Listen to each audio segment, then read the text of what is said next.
Hey everyone, welcome to the next video. This video is all about healthy does not necessarily equal fit, and fitness does not equal healthy.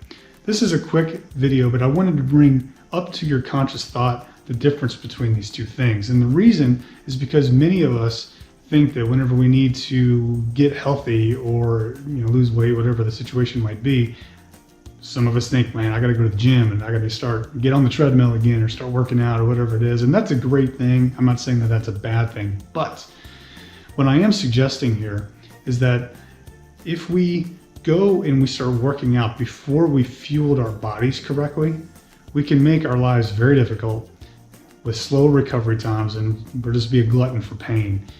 Whenever we feed our bodies well, we fuel our bodies well, then working out can be much more enjoyable. You'll feel better, you'll recover faster. It's much less painful in the long run, and our bodies are able to respond to the new workloads being applied to them whenever we are getting the right nutrition and we've got that all dialed in first. So again, let's take a look at this. So healthy does not necessarily equal fit.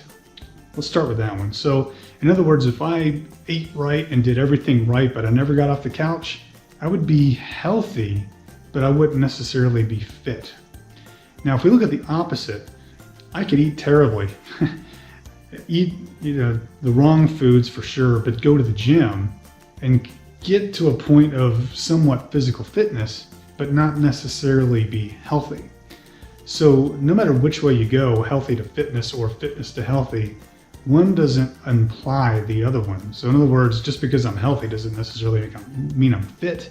And just because I'm fit doesn't necessarily mean that you're healthy. And I think that's important to delineate those two things. We need both. So what I'm suggesting is that before we really start working out and asking a lot of our bodies, we need to fuel right first. So we need the right levels of carbohydrates and proteins and clean foods, lots of purified water, things along those lines before we really start to ask a lot of our bodies. I kind of equate this to, like a brand new Corvette. I like Corvettes. I don't have one, but I love Corvettes. If you were to take a brand new, beautiful Corvette to a racetrack and fill the gasoline tank with kerosene, you're not going to be able to do much, right? You need to fuel that car right if you want maximum performance from it on the track. And the same goes for our bodies. We need to fuel up right with the right clean foods from the right sources before we go to the track and we ask a lot of our bodies. So that's the point of this video, and that's really all we wanted to, the only point that we really wanted to make in this video is to bring that to our conscious thought that we need both health and fitness, and the two do not imply the other. All right, thanks. We'll see you at the next video.